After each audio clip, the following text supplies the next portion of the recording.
नमस्कार मित्र आणि मैत्रिणींनो, वाचन कट्टा या YouTube चॅनलवर तुमचे हार्दिक स्वागत।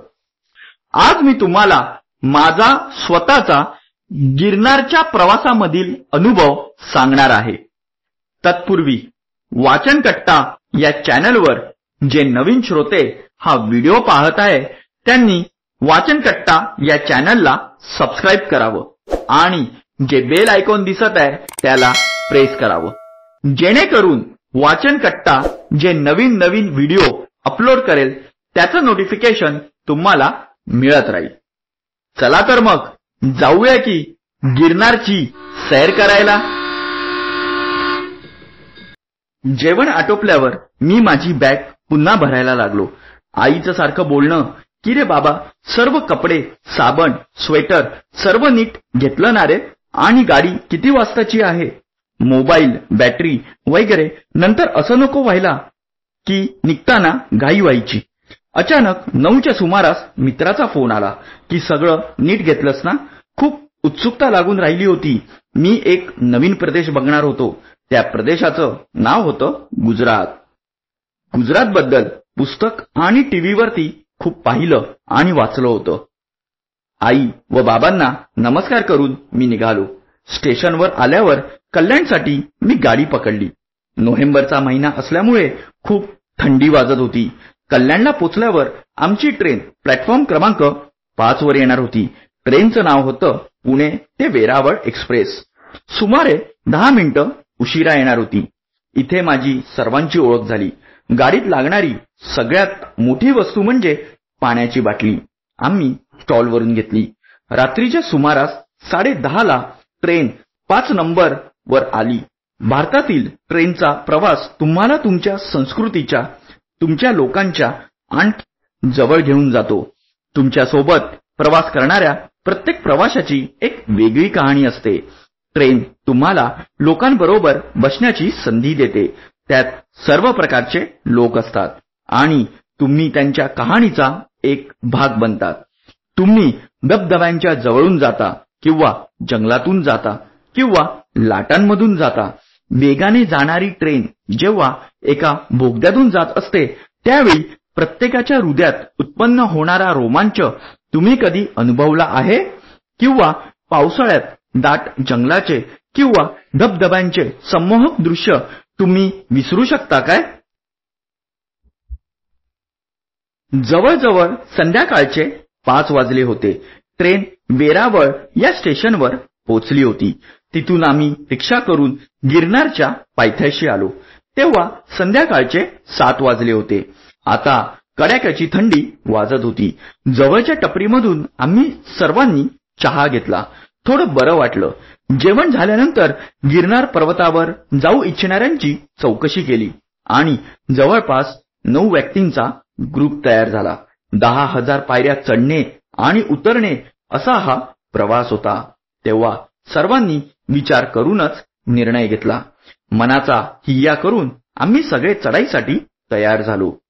दत्तात्रयांच्या दर्शनाची ओढ असल्याने सर्वजण जुनागडपासून गिरनार पर्वताचे प्रवेशद्वार साधारणतः 5 किलोमीटर अंतरावर होते।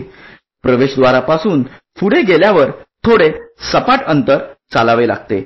येथून मग पुढे दगडी पायऱ्या सुरू होतात। मध्यरात्र असल्यामुळे दिव्यांच्या मंद प्रकाशात आम्ही पायऱ्या चढत होतो। बाकी चहूकडे अंधार होता। थोड्या पायऱ्या चढून गेलो की आम्ही काही वेळ विश्रांती घ्यायचो। संपूर्ण ग्रुप सोबतच होता। घाई करून किंवा कुणालाही मागे सोडून पुढे जायचे नाही असा निर्णय सगळ्यांनी घेतला। आमच्या मागे पुढे चालणारे भाविक हातात काठी घेऊन चालत होते। गप्पांच्या ओघात आम्ही काठी घ्यायचे विसरलो होतो। 1000 पायऱ्या चढून जायच्या असल्यामुळे पहाट होणार होती। पण रस्त्यात बऱ्याच ठिकाणी पाण्याच्या बाटल्या, सरबत, चहा याची व्यवस्था होती। सोबत सामान नव्हते आणि वातावरण थंड असल्यामुळे थकवा जाणवत नव्हता। पुष्कळ वेळ आम्ही चालत होतो। पहाट उजाडली होती। आता जरा दमायला झाले होते। मंदिराजवळ कधी पोहोचतो अशी सर्वांची अवस्था झाली होती। मंदिर जवळ असल्याचे दिसले खरे, मात्र येथेच आमचा भ्रमनिरास झाला। थोड्या वेळाने गोरक्षनाथांचे मंदिर दिसले. दत्तात्रय मंदिरापर्यंत पोहोचण्यासाठी अजून 1 ते 2 तास अवधी लागणार होता. आम्ही सगळे एकमेकांकडे आश्चर्याने पाहू लागलो.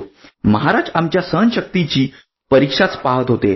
पण काहीही झाले तरी मंदिरापर्यंत पोहोचून दर्शन घ्यायचेच हा निश्चय सर्वांनी केला होता. गोरक्षनाथांच्या मंदिराच्या पायऱ्या उतरताना खूप भीती वाटत होती. पण समोर मंदिर दिसत असल्याने नवीन उत्साह संचारत होता. शेवटच्या काही पायऱ्या शिल्लक राहिल्या होत्या. प्रत्येकाच्या चेहऱ्यावर आनंदाचे भाव निर्माण झाले होते.